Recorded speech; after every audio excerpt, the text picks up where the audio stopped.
Salut la famille, c'est Feedbiker 30. Oh non, je suis pas à Jugarsik Park, je suis à Motopark à Montpellier pour le BMW Heritage Tour. Et je suis là aujourd'hui pour essayer la BMW R12 90. Let's go!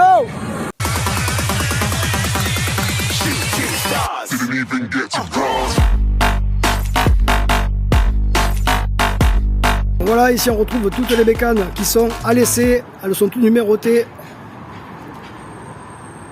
Une R12 aussi. Là, a priori la mienne, je crois que c'est ça là, c'est la 1. Elle est pas mal du tout. On a du 1800 cm3 là, la R18. La chef de file de la gamme Héritage R18, elle est là. Ah, il y a de belles machines. Hein. Ouais, donc c'est bien la numéro 1. Donc je viens de voir le moniteur. Il vient de me préciser que ça, du coup, c'était une option, ce petit capot de fourche. Donc on peut l'avoir aussi sans. Il n'y a aucune modification à faire, c'est du plug and play. Paf, ça se fixe direct. Alors on voit que dessus, du coup, le freinage, c'est bien du Brembo. Elle est équipée en pneu Continental en 120, 70, 17 pouces à l'avant. On retrouve des doubles disques de 310 mm avec des étriers radio à 4 pistons. À l'arrière, c'est un 180, 55, 17 pouces. On a un simple disque de 265 mm et des étriers à double piston. Donc on a un mono amortisseur arrière et un mono bras avec un débattement de 120 mm. Et la transmission ne se fait pas par chaîne, mais elle se fait avec un cardan. Donc on a un cadre périmétrique en acier. La longueur de la moto, elle fait 2130 mm et on a un empattement de 1511. Voilà, donc comme je le disais, c'est un bicylindre à plat de 1170 cm3 qui va développer 109 chevaux à 7000 tours minute. Donc à l'avant, on a de la belle fourche inversée en diamètre 45 mm. C'est de la Marzocchi. Voilà, équipement de qualité, Marzocchi en fourche, Brembo au freinage. Donc on est vraiment sur un produit qui est au top. Après, au niveau du look également, il n'y a rien à dire.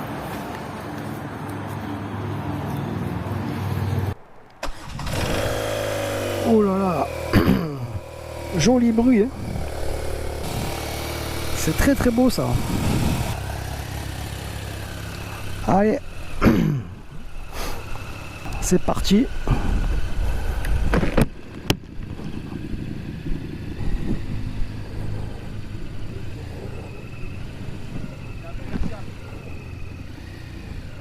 Je suis au guidon de la BMW R12 90 de 2024. On sent d'entrée qu'il y a beaucoup de couples. On est sur un gros bicylindre à plat de 1170 cm3. Le gros moteur flat de BMW qui va développer 109 chevaux à 7000 tours minute. Alors un petit à-coup au niveau du shifter, il nous l'avait dit. Ouais, le moniteur nous a dit qu'elle était équipée celle-ci du shifter up and down. Que la plage idéale pour passer les vitesses au shifter, c'était entre 3500 et 4500 tours à peu près. C'est là où c'est le plus fluide.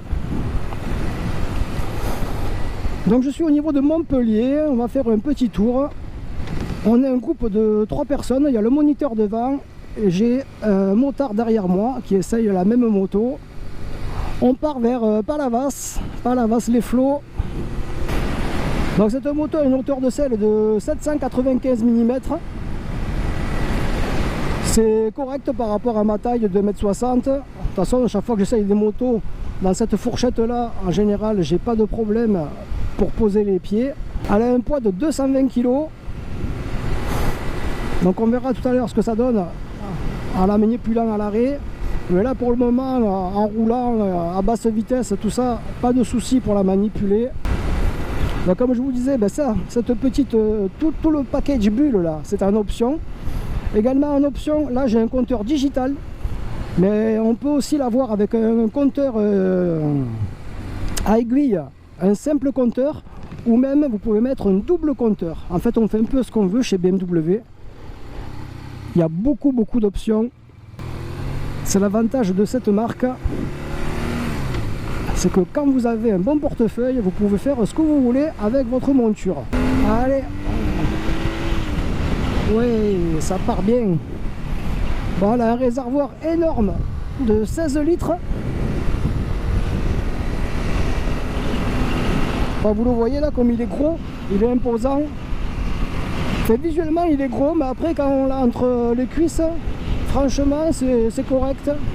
Après, cette moto, elle a une consommation raisonnable de 5 litres 1.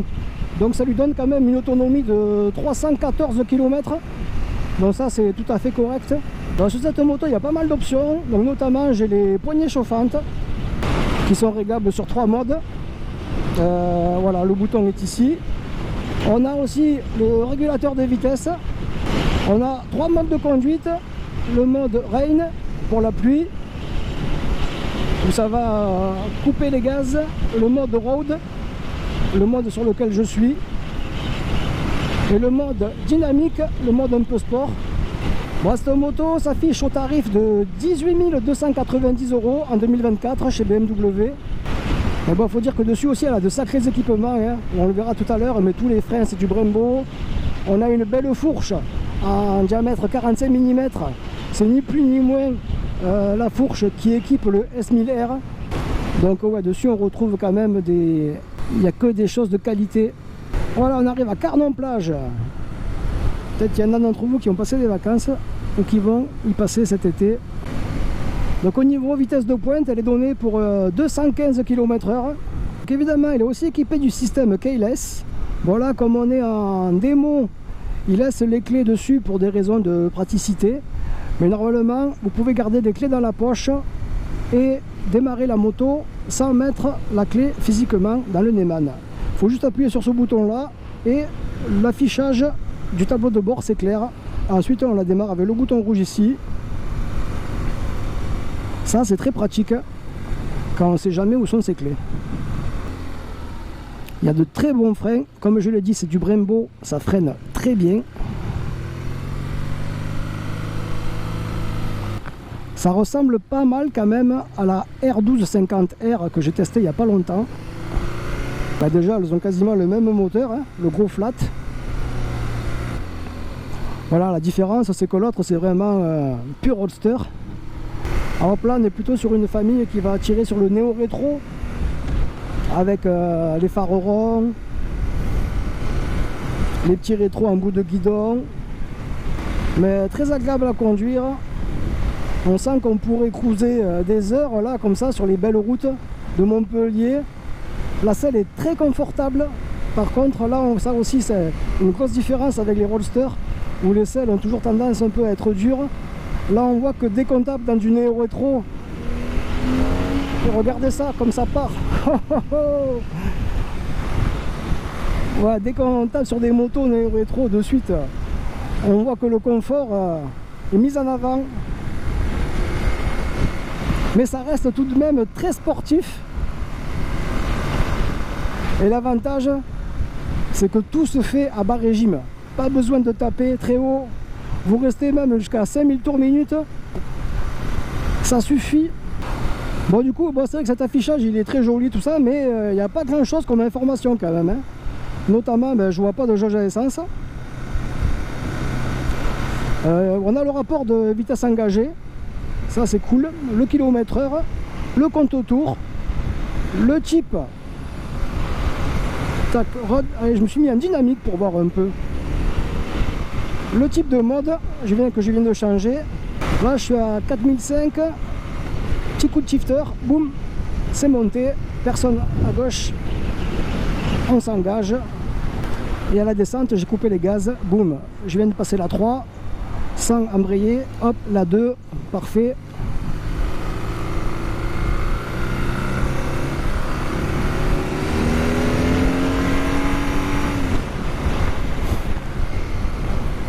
Après, vous le savez, moi je préfère passer les vitesses à l'embrayage. Je préfère embrayer et débrayer plutôt qu'utiliser le shifter.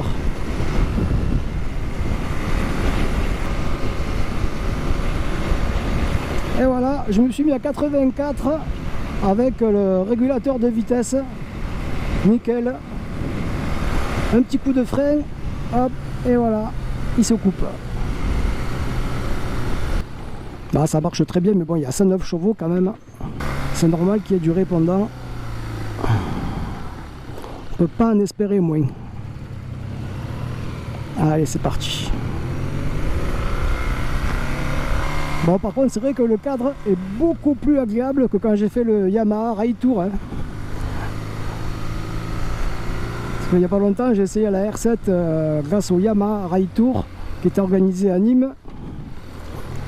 Mais bon, on a tourné dans des petits villages du coin. Là, la vue, c'est autre chose quand même. Hein. Dès qu'on est du côté de Palavas, Montpellier, Latte, Moggio, on a des coins sympas. Et si vous êtes du coin, n'hésitez pas à aller à Motopark. C'est la plus grosse concession moto d'Europe. Rien que ça. D'ailleurs, pour ceux qui sont intéressés, en fin de vidéo, après l'essai, je mettrai des vidéos de... Parce que là, ils font un festival. Le Motopark fait son cinéma. Tout à l'heure, vous avez pu voir Jurassic Park. Donc en fin de vidéo, je mettrai un peu plus de films de tout ça. Ah, on fait demi-tour.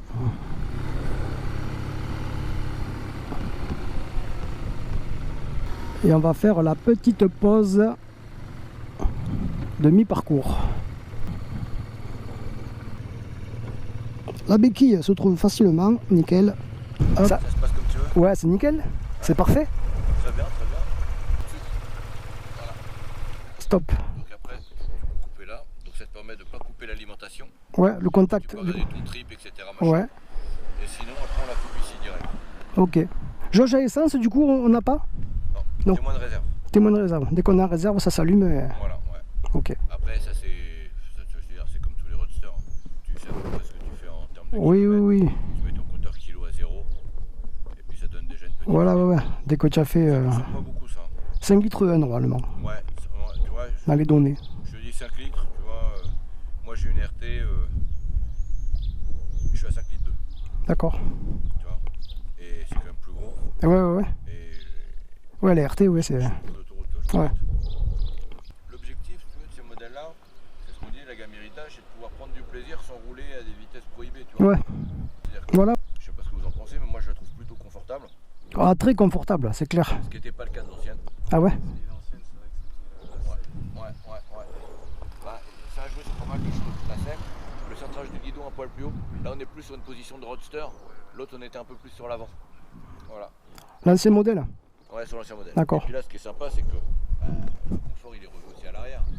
Ta copine, si tu l'amènes, tu la punis là, sur l'ancienne. Alors que là, tu vois, ça le fait. Ouais. Et puis le shifter, ça donne de l'agrément de conduite. Il était pas ça. D'accord.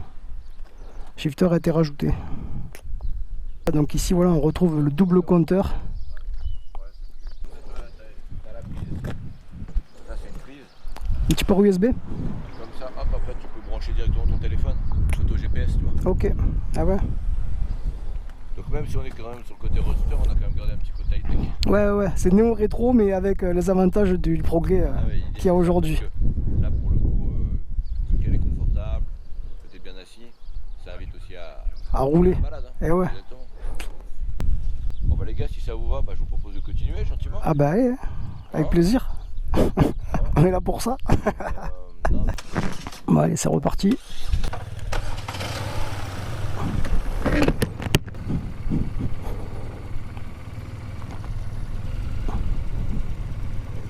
On se croirait à l'auto-école, on fait le demi-tour. C'était pas prévu ça.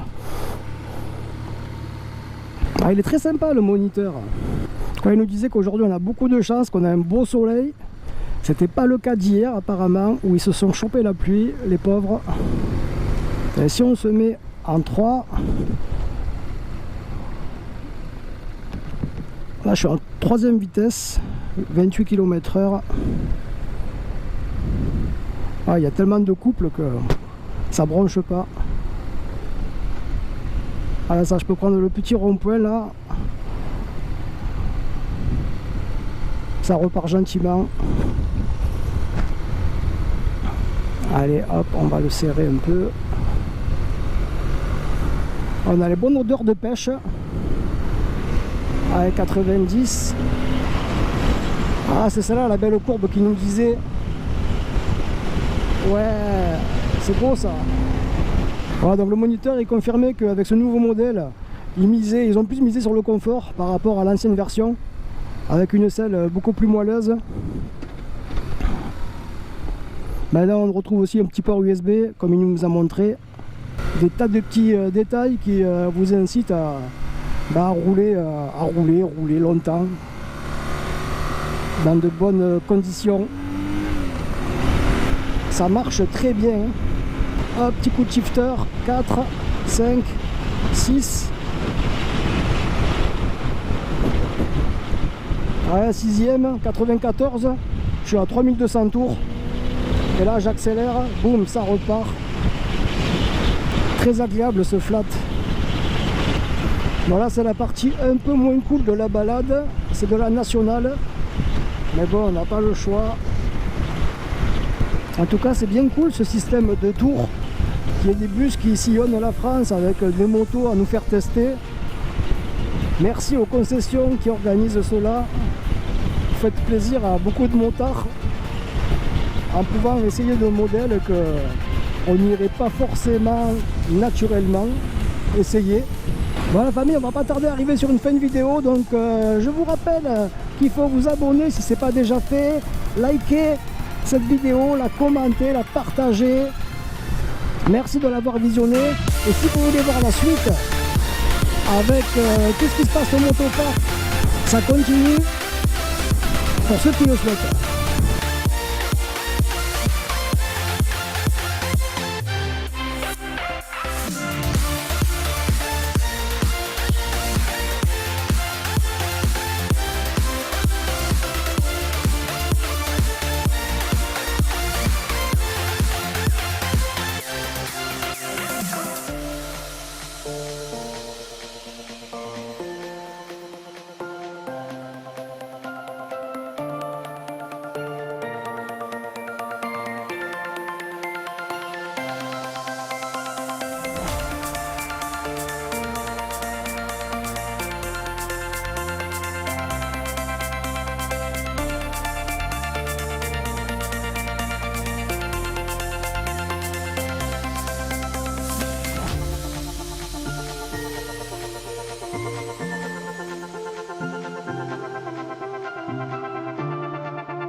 Ah, voilà la famille, c'est une fin de vidéo. Je partirai plus d'ici moi, c'est trop bien là ce salon.